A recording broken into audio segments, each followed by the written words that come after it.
Hi, this is Wishop, and I thought I'd do a quick reading for the upcoming full moon in Taurus. I think my personal big astrological takeaway is keep your head down and do what's in your power to do, but be aware that things are still changing a lot. Things are going to be revealed, more things will be opened up. If you're starting a new direction, you probably have some concrete things in front of you that you can do. So great, do that, but don't take the side of Taurus that gets too stuck in one way. It's important, I think, to know what your values are, to know what's important to you in a situation. But the methods are likely to continue changing. I know for a lot of us, things have been up and down, and I think it's going to stay that way. But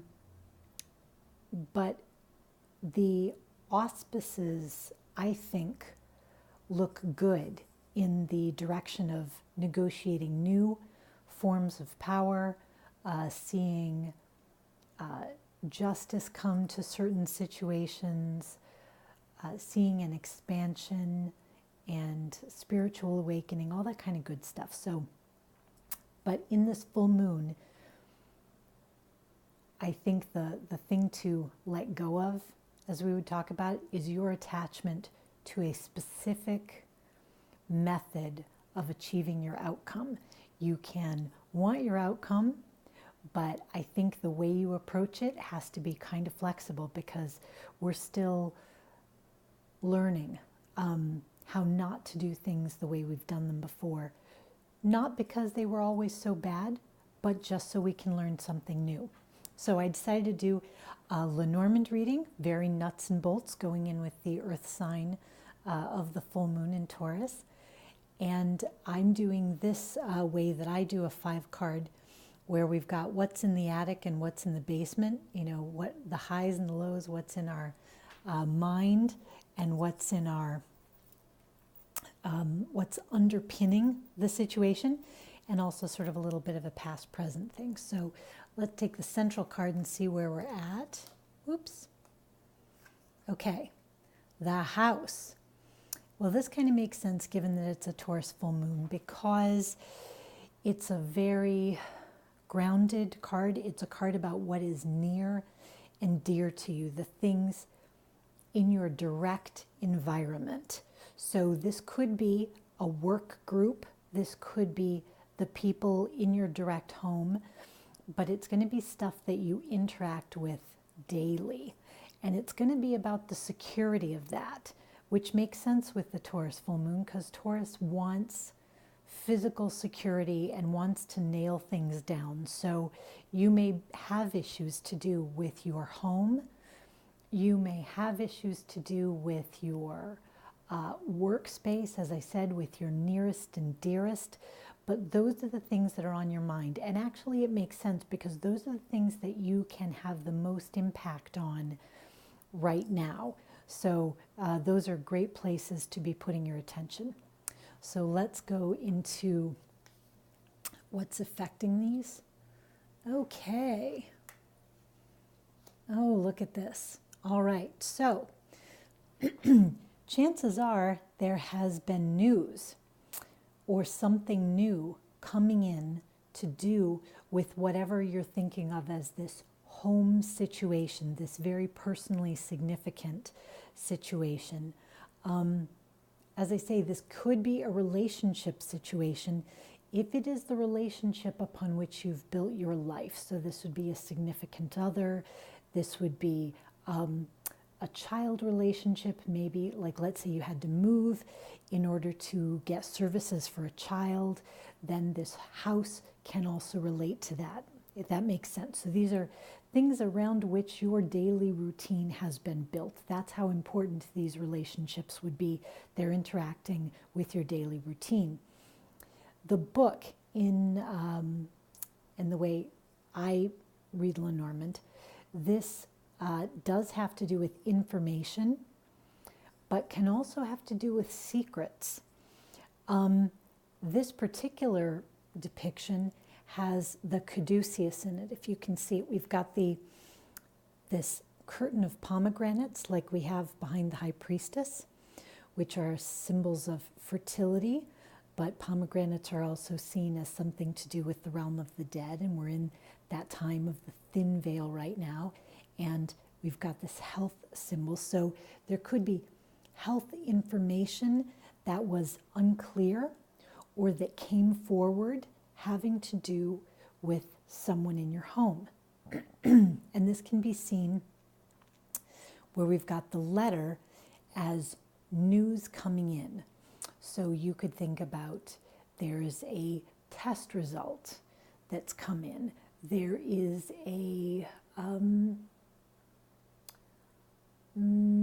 there's an offer maybe you've been waiting for. So maybe you've been selling your home and you get a concrete offer. The letter tends to be things which are documented. So these are communications that would exist in some form where you'd be able to refer to them later. I count even text messages here if you can look them up later, but it tends to be something that you can refer back to. So this could be an offer on your home. So maybe there was information, let's say related to a home inspection, that you weren't sure how the home inspection was going to go, and you're getting the report, and that clarifies the issues for you. That ends one part of the process, because a full moon often brings endings as well as the new beginnings. So it ends one part of the process. Yes, we're through the home inspection, and now we're moving on to the next steps. Or we could look at it as there's news about something in your home. We all are prone to be afraid and to think no news is good news. But that is not necessarily the case here, because Jupiter is in Scorpio, and Jupiter has just been conjunct the Sun, which is very lucky. So it brings up, because it's in Scorpio, it brings up unknown things. And when we look at the unknown, a lot of us just tense up and think, it can't be good if I don't know about it. If I don't have it in my master plan, it's not going to be good. But Jupiter and the Sun there are saying there could be news having to do with other people in your life, other people's resources, which is part of that 8th house Scorpio. These could be resources to do with someone who has passed on, because Scorpio also rules that in the area. Because we've got the caduceus, and that can do with health, and Scorpio can deal with issues of things like addictions or vices that are problematic. You could be getting information like a clarity on what a long-standing problem has been that was a closed book to you. You didn't have the answer, and now you're able to get the answer. And it's going to be something very meaningful to you. So information is coming through, but it's likely to be unexpected. Uranus is still playing a very important part in things. So there's likely to be interesting, surprising news about people you love, things close to home, things you love. But it is going to bring to light something that I think you need to know. I think that we'd all need to know. So let's see what we have in the heights and the depths, the attic and the basement.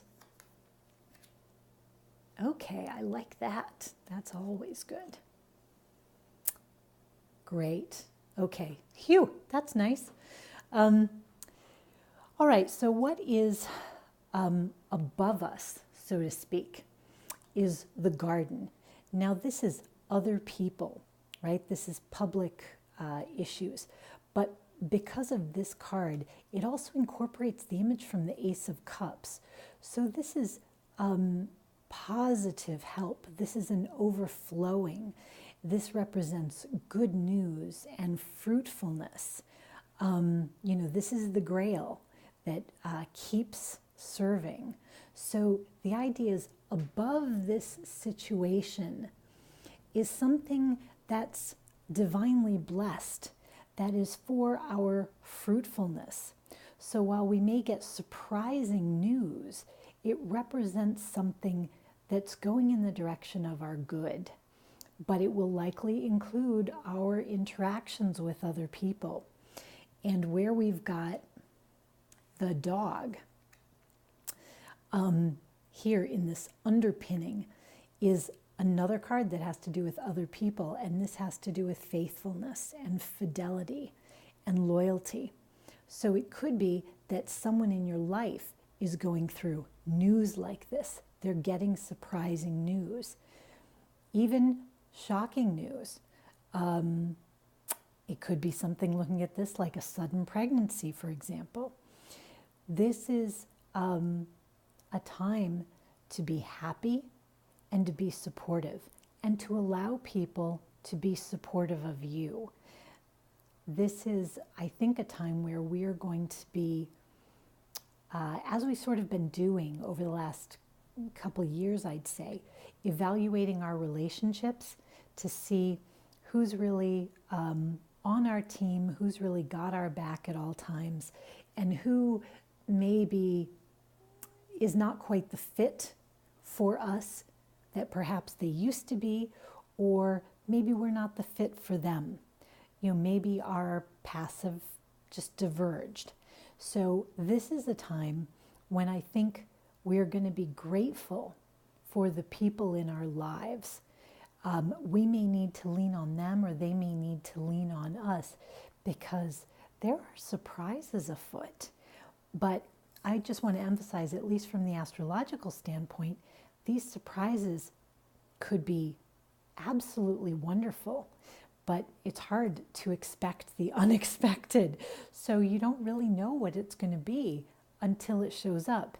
And then having the support of people who are loyal to you, and being that person to other people who can see the good in a situation, who can feel happy for someone when they get good news, or even when they get difficult news, that you can help them to see the blessing in it.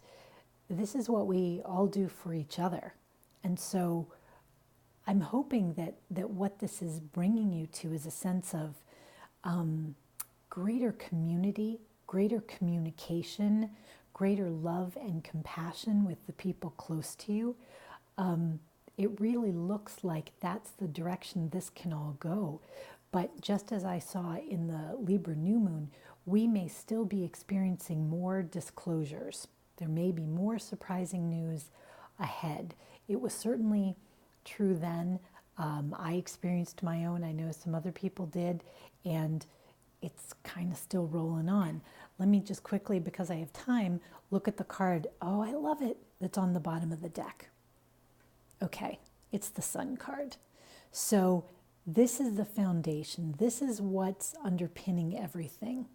So you have to believe that as weird as things are getting, they're all going in a good direction, and that information you get, even if it takes a little bit to get your head around it, is ultimately going to help you move forward and make progress. And that the things that you're doing are blessed not only from above, but by the people nearest and dearest to you. So hug them tight. And I want to mention, I have been doing a series on ancestor work. So I've got 3 videos in that series.